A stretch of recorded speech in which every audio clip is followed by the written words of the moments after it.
All right, so we've went over the 12 signs, the four main ways they typically manifest, and we talk about like the good and the bad with these 12 signs. So now we're going to talk about how you can get the best out of each sign. So Aries, what is Aries trying to teach you how to get the best out of it? Aries is the sign of audacity. Yes, Aries goes through a humbling process, but Aries is all about exuding confidence. It's that like alpha male sign. It's the ruler of Mars. You're supposed to like own it. Like that's all Aries is about. It's about owning it. Whatever. When it comes to whatever, if you say you're gonna be the best basketball player, you need to have the mindset that you're already the best basketball player. You just need to do it. Aries is the sign of action. Aries is not about talking. Aries is impulsive. And once again, that can kind of be a bad thing sometimes. But when I was in the army taught me that sometimes you need to just think without reacting. And I'm a Libra sun sign, so I'm the opposite of Aries. So that was very like, don't think before you act. Like, Libras, we think about everything before we act. We constantly weighing things like, wait, if I do this, but if I do this, but if I do that, but you know what I mean? And Aries is just about doing it. So that Aries energy, even if you don't have prominent Aries, let's say you have Aries in the sixth house, and at work you're just sort of you're missing a mark. You just need to own it. You need to know that you can succeed, and you just need to do it. You need to stop thinking. That's what Aries is all about. That's how you get the most out of Aries. Taurus, slow and steady wins the race. Taurus is all about taking your time. It is a sign of attraction. It is a sign where you need to be grounded into the earth, and you need to be calm, and you need to be similar to Aries where you know you have everything you need. You're satiated. But that's what Taurus is all about. Taurus energy can lead you to be too materialistic.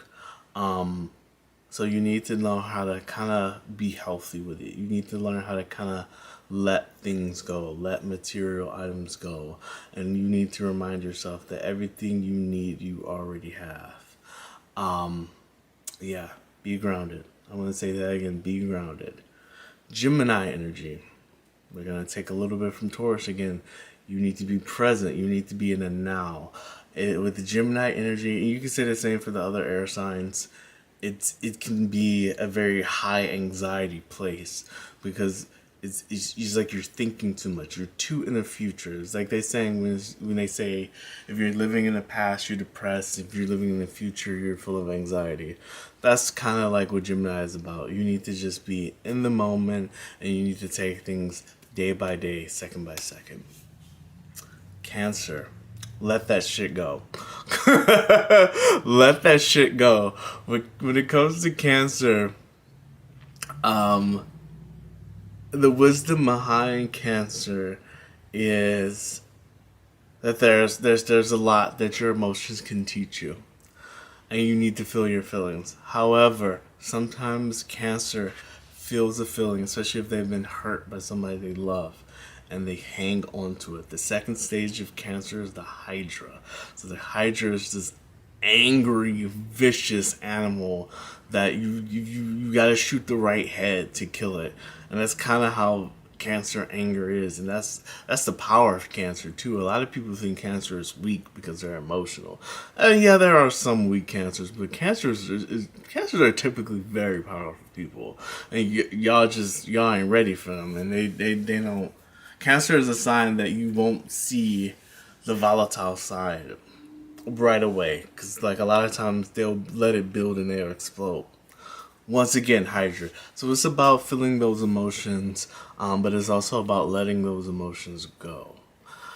But I feel like sometimes when it comes to emotional things and past traumas and hurts, sometimes it's a long process. So sometimes you do have to become the Hydra.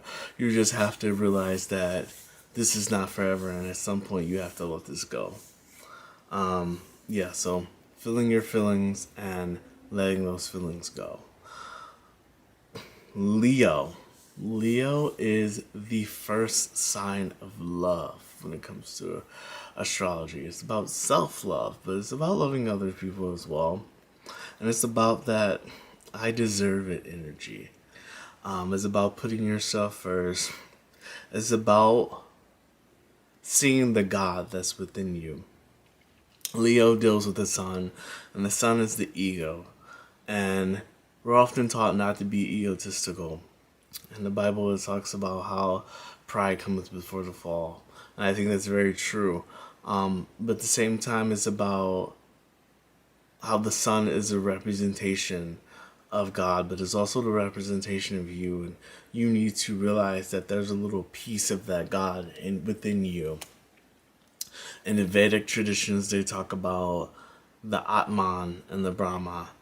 And the Brahman is like this big universal energy is God. And then the Atman is like this little drop. It's like a little drop of water compared to the ocean.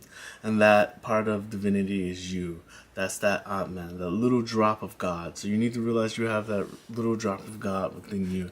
And that is precious. But you also need to realize that everything else around you also contains that essence. Virgo. Virgo deals with being both dark and light. I'll admit I'm a little confused when it comes to Virgo. And I am someone who has prominent Virgo energy, so maybe this is just part of my path. But Virgo is about being both light and dark. The story of Virgo deals with like Persephone and how she starts off this innocent girl and she's just minding her own business. She's frolicking, looking at all the vegetation, and then she gets kidnapped and R-worded by Pluto. And during that, she experiences all these horrific things, being abducted, being held against her will, being essayed. And she sort of realizes that just because I'm good doesn't mean the world's going to be good to me. And at some point, she becomes his queen. And she becomes the queen of the underworld. And she becomes the queen of this dark place of death. And that's basically what Virgo is. Because at the same time she's the queen of death, she's still a queen of like vegetation. When she comes back to the earth with her mother, you know, all the leaves, all the grass grows, all the vegetation grows again. So she's still connected to life, but she's also half the year she's connected to death. So it's about finding that balance between dark and light. It's about owning that darkness, but still realizing that you have to be a good and compassionate person. So, if you look at the myth of Pluto and Persephone, she does do a lot of things for like the people who are dead, as well as Pluto. So, Libra. So we can take from that last sign again with Libra, and we can see that Virgo as well has like this balancing act. So as we all know, Libra is the scales. Libra deals with balancing things. So Libra teaches you the balance within all things, you know, dark and light, masculine and feminine. Libra really deals with like balancing those two energies. You're active just like you're passive. You're aggressive just like you're passive. You're soft just like you're hard. You know, you're all of these things at different times. And that's how you get the most out of Libra energy, is about by sort of submitting to the fluidity of who you are, and the fact that you need to be this energy 1 second and this other energy that second, and learning how to like bounce back and forth from the two. Scorpio. So with Scorpio, we just left Libra, this balancing act, and now we're going to this super extreme sign of Scorpio that's either hot or cold, black or white. So Scorpio teaches us that death is real, that death is just a transformation, that you have to take the bad with the good, that pain can produce power, and that darkness isn't all evil. even though Scorpio can be evil shit, but darkness isn't all evil. Um, and the way to get the most out of Scorpio energy is by being brave and just looking at death and taking it for what it is head on. Um, Scorpio is also ruled by Mars, just like Aries, so it's that sort of head on energy. Now, Scorpio does it with a little more femininity and a little more seductiveness than Aries does it.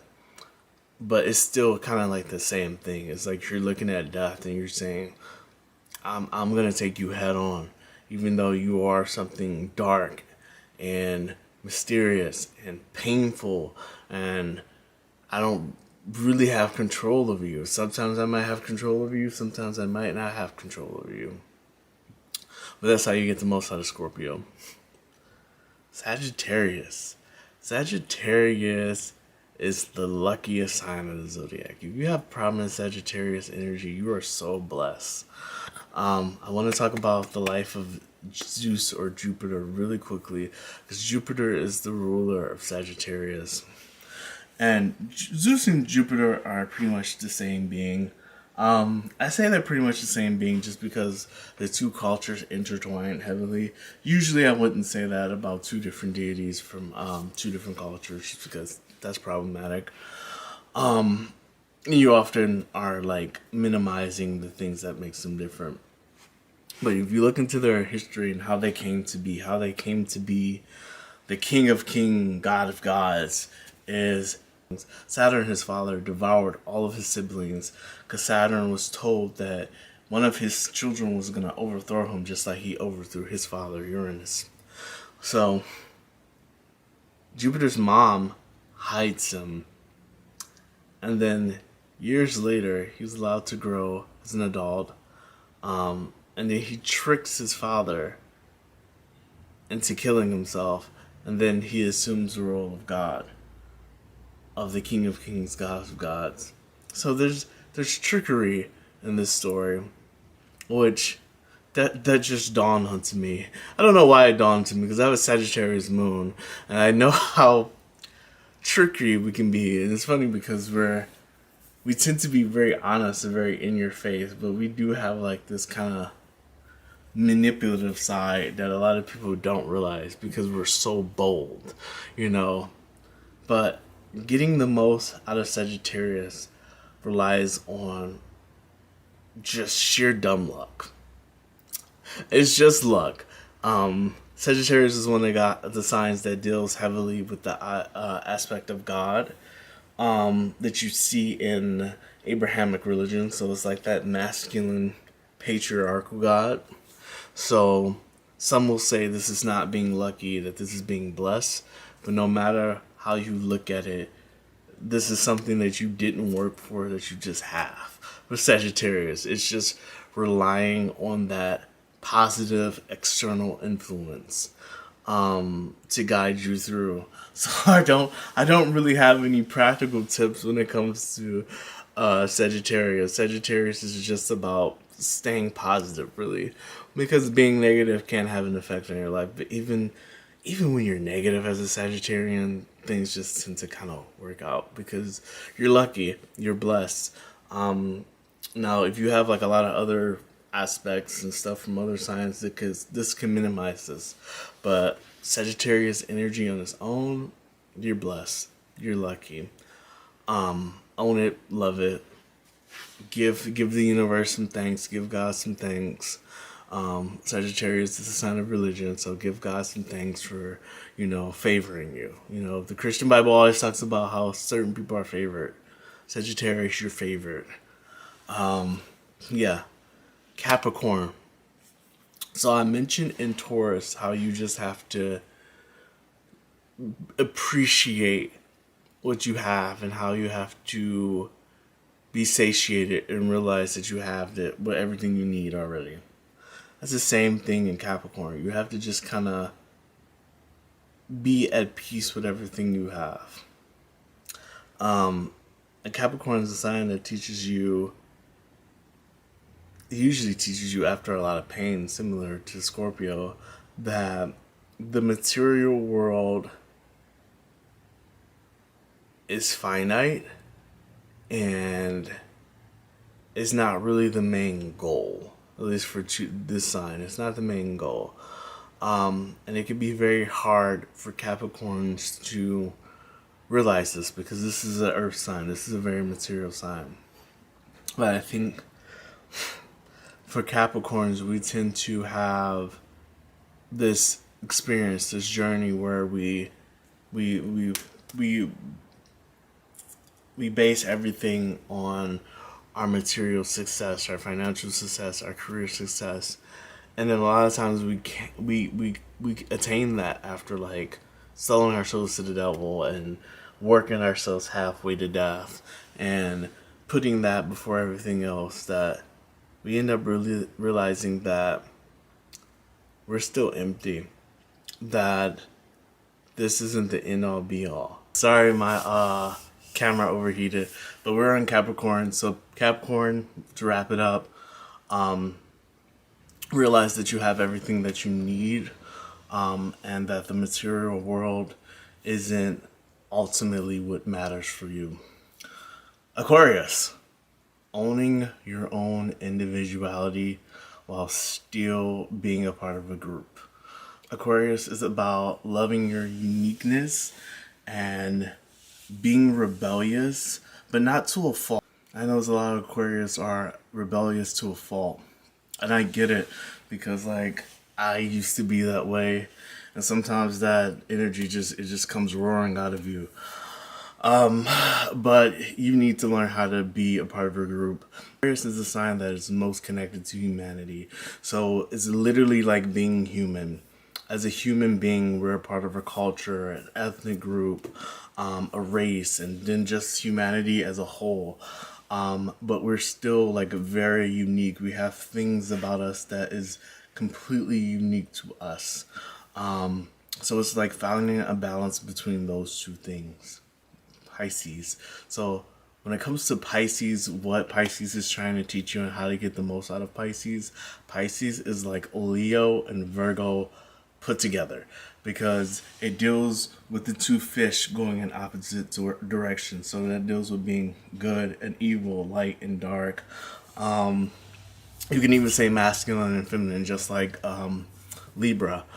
But it also deals with like finding that divinity in you and that divinity within all things and living in harmony with those two things while learning how to be good for the most part, because Pisces energy is typically, if you're a Piscean person and you came to this world to do good, the universe will punish you heavily if you are not doing good. So on one hand, yeah, it is about being good, but I feel like there are times within the Pisces life where they gotta get crunk and you gotta be a little bad, but you need to be bad in that moment and then go right back to being good.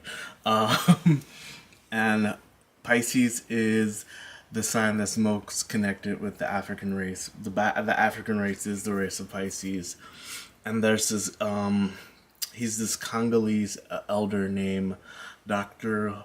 Luya Luka. I think I'm pronouncing it right. And he made a video talking about Congolese spirituality and how Congolese people only practice witchcraft when it's a time of war. And during the interview, he said it's still bad, it's still evil, it's still wrong, but like we need to do it for that time being. And that's kind of how I look at the Piscean, because Piscean people are very spiritually powerful. And if you're a Piscean person, there's times like where you need to protect yourself, you need to defend yourself. Looking at that person, your opponent, with love and light and all that good stuff, sometimes it works, sometimes it doesn't work, and you gotta get ugly. But like I said, it's about not dwelling in that energy and going right back to being good after you do that necessary evil. So yeah, this is how to get the most out of the 12 zodiac signs, what the 12 zodiac signs are trying to teach us. I hope you enjoyed this video. Let me know what you think of it. Let me know if you have any video ideas for me. Anything astrology related, anything spirituality related. Yeah, thanks for watching my video.